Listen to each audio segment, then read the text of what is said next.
bayan ng Panique, Tarlac, kilala ang pangalan.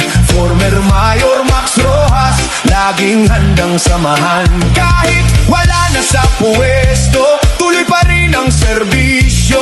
Pusong bukas sa kapwa, tunay at walang halong biro. Namimigay ng bigas sa mga nangangailangan, wheelchair at cash assistance para sa mamamayan. May bola para sa mga batang nangangarap, sa bawat tulong niya, pag-asa ang lumalaganap.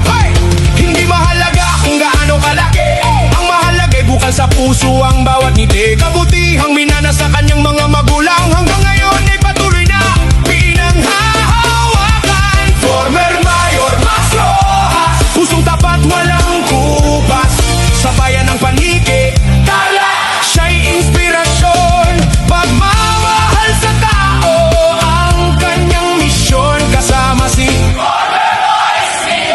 Aida Bien Rojas, kaagapay sa pagtulong sa bawat pamilya. Serbisyong totoo, walang hinihingi kapalit, kaya saludo kami sa inyong malasakit. Bert yung malasakit.